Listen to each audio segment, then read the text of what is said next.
बाबा road विकल्प पखेड़ा होते हुए आगे तक जाते हैं। इसमें हमारे राजस्थान मेनली दिल्ली और राजस्थान के ज्यादा कांवड़िया आते हैं जो कि समय पर पैदल निकलते हैं। लेकिन जो NH-58 है यहाँ पर मोटरसाइकिल से भी लोग निकलते हैं और उसके साथ कांवड़ भी चलती है और उसमें बड़ी संख्या में कांवड़िया निकलते हैं और गाड़ियों से निकलते हैं। इसमें हमारा आपसे निवेदन है, जो सक्षम है, जो शिविर लगा रहे हैं, आज मैंने लगभग सभी अनुमतियां कर दी हैं, एक दो को छोड़कर सभी अनुमतियां मैंने साइन कर दी हैं। आप कृपया करके जिन्होंने शिविर के लिए आवेदन किया है वो मेरे ऑफिस से कलेक्ट कर सकते हैं। मेरे अभी स्टाफ आप लोगों से संपर्क भी कर रहे होंगे। आपको निवेदन है कि जितने भी शिविर हैं वो कांवड़िया हमारे जब वापस लौटते हैं तो उनकी बाईं साइड में लगना है, बाईं साइड में। मैं देख रहा हूँ कहीं कहीं दो साइड लग जा देखा भी हो मुजफ्फरनगर से पानीपत वाले रोड पर, तो बगरा में उनका इतना अच्छा शिविर रहता है कि 5 स्टार होटल सेल है।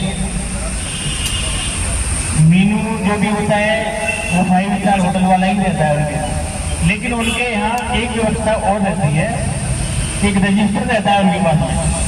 जितने कांवड़िया उनके यहाँ आकर के रुकेंगे उनका वो पूरा एड्रेस और फोन नंबर लिखते हैं और एक आदमी उनका ऐसे ही बैठा रहता है। इसके बाद में जब वो कांवड़िया चला जाता है कांवड़ लेकर के, या 10 कांवड़िया रुके 10 को 10 चले गए, तो उनका वो क्रॉस का निशान लगा देते हैं।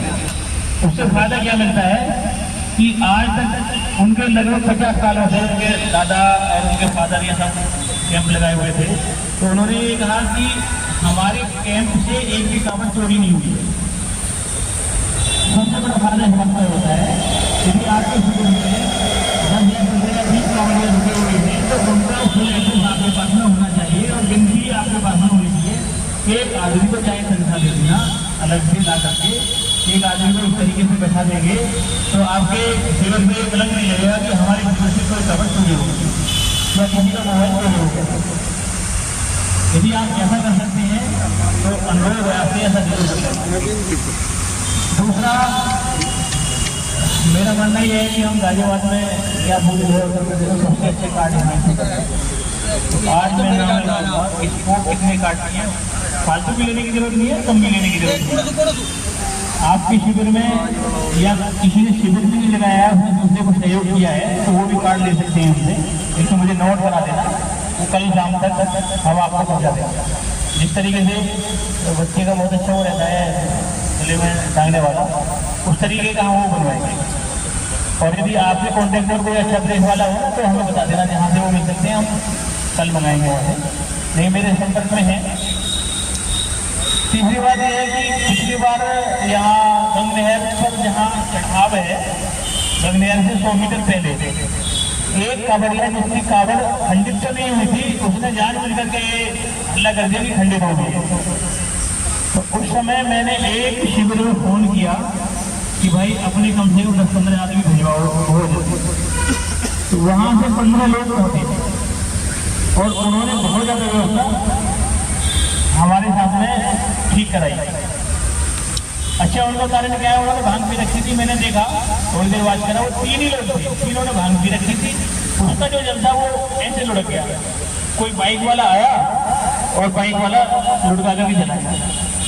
पुलिस वहाँ 4 से 5 मिनट बाद पहुंच चुकी थी, नहीं छोड़ दिया था और उन्होंने लोहे के घूंसे पहन रखे थे। जिस गाड़ी में आते थे उसी का शीशा तोड़ देते।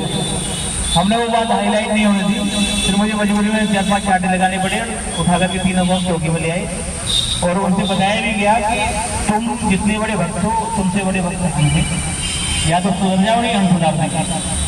तो उन्होंने कहा हम हरिद्वार से जल लेकर के आएंगे। हमने वो बात मान ली, हरिद्वार से हमने अपनी गाड़ी भेजी और हरिद्वार से उनको जल मंगवाया। मेरा कहने का मतलब ये है कि हम आप लोगों को ऐसी कंडीशन में फ़ोन करेंगे तो कृपया करके आप 2 आदमी 4 आदमी या 10 आदमी जो आपके पास में उपलब्ध हो वहाँ पहुँच करके आप जो है शांति व्यवस्था कायम कराने का काम करेंगे, क्योंकि पुलिस इसमें ज़्यादा वो नहीं कर सकती। तो इसकी जिम्मेवारी आपकी इसलिए है कि मुरादनगर क्षेत्र है पूरा, यहाँ से कोई बदनामी होती है तो बदनामी आपकी ही होगी कि भाई हम मुरादनगर में गए थे और वहाँ हमारी कावड़ खंडित होगी या हमारी बात नहीं मानी गई या वहाँ कानून व्यवस्था खराब होगी। इसकी शांति व्यवस्था बनाए रखने के लिए 40% जिम्मेवारी पुलिस की है, 60% आपकी, और बाकी हम लोग रात भर ड्यूटी में रहते हैं। हर पॉइंट पे हमने ड्यूटी लगाई है, क्योंकि पिछली बार मैं यहाँ था, इसका मुझे फायदा मिल गया तो मैंने बैठ करके ड्यूटी लगवाई है, कहाँ होना चाहिए कहाँ नहीं होना चाहिए।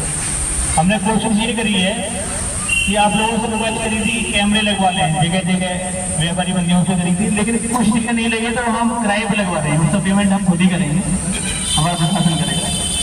तो हमने ये सोचा नहीं है, वो तो हमने कर लिया है कि पूरा जो है कावड़ मार्ग जो थाना मुरादनगर क्षेत्र में पड़ता है वो CCTV कैमरे के अधीन रहेगा और उसका कंट्रोल गंगनहर में बनेगा।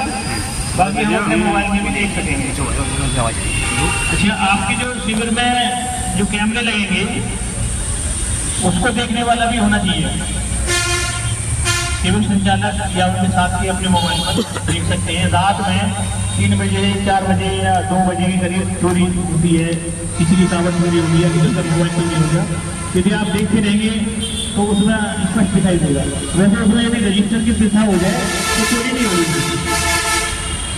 अच्छा, इसके अलावा एक पॉइंट और नहीं समझ में आ रहा है कि देखिए हाईवे है, हाईवे के किनारे जितने भी शिविर लगे हैं, मजबूरी आप लोगों की भी है, शिविर लगाने की मजबूरी भी है, सेवा करनी भी मजबूरी मान लो, शौक मान लो या श्रद्धा आप मान लो, लेकिन मजबूरी हमारी भी है कि हम बार बार आपसे कहेंगे भाई इसको थोड़ा पीछे कर लो, लेकिन जितनी गुंजाइश हो उतना उसको पीछे जरूर कर लेना।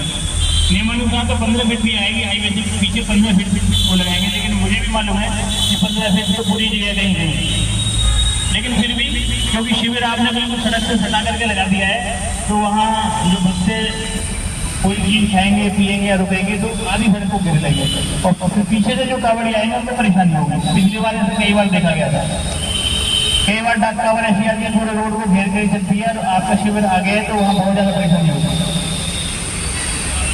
और इसके अलावा एक बात और है कि आपका जो शिविर है, शिविर के मुख्य संचालक 1 हो गए, उसके सदस्य 4 हो गए या 5 हो गए 6 हो गए, उसमें से मैं आप लोगों से ये रिक्वेस्ट करूँगा कि आप उनमें से 2 आदमी रात भर जगाने के लिए वहाँ जरूर बैठा दें कि भाई ये आपकी जिम्मेवारी है, यहाँ कोई व्यवस्था फैले ना, ये पर्सनली जिम्मेवारी है आपकी। और अब की बात में आज ही मैंने अपनी नई डायरी निकाली है कावड़ मिसल के नाम से, इसमें मैं सबका वो एंट्री कर लूँगा। वैसे डाटा मेरे पास में है सबका। हमने आप लोगों की सुविधाओं के लिए काम किया है, किसी को परमिशन के लिए कहीं नहीं भागना पड़ा होगा। मैंने कहा था कि भाई मुझे परमिशन लिख करके दे दो, चौकी पर लिख करके दे दो, और सारी परमिशन हमने सारे विभागों से करा दी। हमने सबमिट कर दिया, ACP सर ने सबमिट कर दिया, परमिशन आगे चलेगी। इसके बाद में फिर ACP सर के पास आई और ACP सर ने सबकी परमिशन कर दी और परमिशन भी आपके घर या आपके शिविर तक को पहुँच जाएगी। किसी को ऐसा आप लोगों ने पिछली बार कहा था ना कि परमिशन के लिए धक्का ना खाना पड़ेगा, तो हमने सबकी करा दी। 1 या 2 लोगों ने खुद भी परमिशन कराई है, जिन्होंने खुद कराई है उनका भी स्वागत है भाई, खुद करा ली अच्छी बात है। लेकिन जब हम 27 या 25 अभियान लेकर के जा सकते थे तो वो भी ले जाते हैं। और इसके अलावा जो हमारा पाइपलाइन रोड है ये लगभग 2 दिन पहले कम हो जाता है और लास्ट के 2 दिन में बहुत ज़्यादा चलता है। तो जो कावड़ शिविर उधर लगाए हैं और वो संभ्रांत व्यक्ति हैं, वास्तव में वो समाज की सेवा करते हैं, तो भाई इधर भी आकर की सेवा कर सकते हैं, किसी शिविर में या वैसा सहयोग कर सकते हैं। क्योंकि 2 दिन पहले लगभग वो बंद हो जाता है, मैंने देखा है। तो बाकी तो ठीक है। हम देखो सावन हो गया क्या, 22 से ना, 22 से सारे मीट की दुकान बंद हो जाएंगे, सारे अंडों की दुकान बंद हो जाएंगे। हम कोशिश ये करेंगे कि गलियों में जाकर के भी हम देखेंगे कि जहाँ केवल मुस्लिम आबादी है वहाँ भी अंडा और मीट ना बिके। लेकिन किसी कारण से यदि किसी गली में बिकता हुआ पाया जाता है तो आप लोगों को कोई आवश्यकता नहीं है कोई कार्रवाई करने की, आप हमें बताना, वैसे मैं खुद घूमता हूँ, गली गली में खुद घूमता हूँ, पिछली बार भी घूमा था। आप हमें बता देना, हम बंद करा देंगे, कोई इशू ना बने, कोई भी जो है शांति व्यवस्था खराब होने जैसी बात ना हो, ठीक है ना। ये सावन में बंद हो जाएंगे अंडे और मीट की दुकानें बंद हो जाएंगी। शराब की दुकानों के लिए शासन ने ये किया है कि शराब की दुकानें वैसे रख दी जाएंगी, मतलब आगे ऐसा ना कि भाई इस दिखाई दे कि शराब की दुकान यहाँ शराब पीना मना, इस तरीके से वो बिल्कुल रख दी जाएगी। और बाकी जो है हमने पत्राचार करके हमने अपने यहाँ के सारे रोडों को जो गड्ढे थे गड्ढे मुक्त करा दिया है। शासन का बड़ा सहयोग रहा, लेटरबाजी धान के हुए हैं जाएंगे। वैसे तो सारी व्यवस्था सारी तैयारियां हम लोगों ने कर ली है, लेकिन अब आप लोग भी बता सकते हैं। जैसे एक बात मैं बताना चाह रहा था, प्रधान जी बैठे हैं डिडौली से, ये था प्रशासन का ये था कि डिडौली से शहजादपुर वाला जो मार्ग है इस पर कावड़ियाँ का आवागमन बंद करा दिया जाए, ये रेगुलेशन। लेकिन डिडौली और शहजादपुर की आस्था नहीं थी, हमने सोचा भाई ऐसा भी ठीक नहीं है।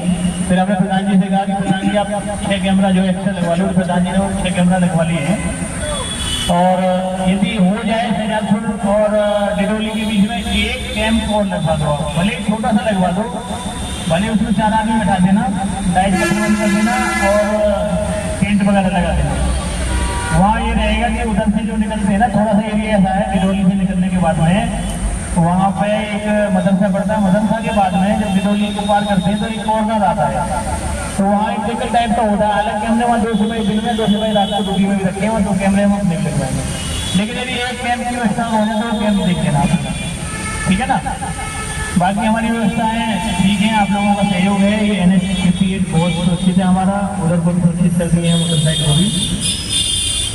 और यही कहना था मुझे, कोई बात छूट जाएगी तो आप लोग बता देना, जो भी आप बोलना चाहें, अपनी समस्या रखना चाहें, आपका स्वागत है। और पंडित जी बड़ी आप हो रहे हैं, पंडित जी आप आओ, स्वागत है आपका। उसमें कहा था कि किसी को परेशान होने की आवश्यकता नहीं, टेंशन मत लो, ये टेंशन हमारी है। केवल आप लोग ये प्रार्थना पत्र दीजिए, आप कहाँ शिविर लगा रहे हैं। उस कार्य को आपने जो किया, ऐसा साहब मैं तारीफ नहीं कर रहा हूँ, सच्चाई बता रहा हूँ। बुराई होती बुराई करता हूँ, सच्चाई होती सच्चाई बोलता हूँ। आपके मार्गदर्शन में मैंने आपको देखा, आपको ढाई बजे आप शिविर आए थे, अब राउंड देने ढाई बजे तो वो चीज मैंने देखी है, उसको नकारा नहीं जा सकता। और हमें विश्वास है आपके मुरादनगर थाना क्षेत्र में, आपके नेतृत्व में जो व्यवस्था बनाई जा रही है, वो निश्चित रूप से मुरादनगर क्षेत्र के लिए, हमारे सभी लोगों के लिए, शिव भक्तों के लिए वो अच्छी कार्य अच्छी होगी, ऐसा मैं मानता हूँ। आपने सहयोग मांगा, पिछली बार भी आपको सहयोग दिया था, और इस बार भी आपको पूर्ण रूप से जो है जो जिम्मेदार लोग हैं, सामाजिक लोग हैं, आपको पूर्ण सहयोग देंगे, ऐसा आश्वासन मैं आपको देता हूँ। ये आपको मिलेगा, ठीक है भाई, जाना चाहिए नहीं। अच्छा, अब रही बात ये जो कर दिया डिडौली से आजपुर रोड पे जो है 3 शिविर लगते हैं, जो आया थे पहले राजकुमार भट्टे वालों का, उसके बाद मंदिर पर, फिर सियादपुर मंदिर पर, और एक काहे मंदिर पर 2 दिन के लिए जो है 2 दिन के लिए रखा है, मंदिर बनाया है सियादपुर रोड पे। एक अच्छी बात ये हुई है कि हमने एक मांग की थी शासन से, जो है प्रशासन से, कि भाई ये रोड बहुत खराब है, इसको ठीक किया जाए। वो रोड कंप्लीट कर दी गई, आज पूर्ण रूप से कंप्लीट हो गई है, उसमें चलने में कोई दिक्कत नहीं आई कावड़ियों को जो है, क्योंकि मैंने पूरा दौरा कर दिया, सारा देखा जो है, तो उसमें कोई टेंशन नहीं, सही हो जाएगी। उसमें आवश्यकता इस बात की है, अभी लाइट नहीं लग रही, क्योंकि 22 तारीख से जो है कावड़ यात्रा आने लगेगी, आज तो अभी आ रहे हैं, लेकिन 22 तारीख से जो है सबसे पहले उस रोड पर क्यों आते हैं, 6 किलोमीटर का फर्क पड़ता है। अगर आप नहर से आएंगे और आपके भागीरथी वाले से आएंगे तो 6 किलोमीटर पड़ता है, उस आपको पूर्ण रूप से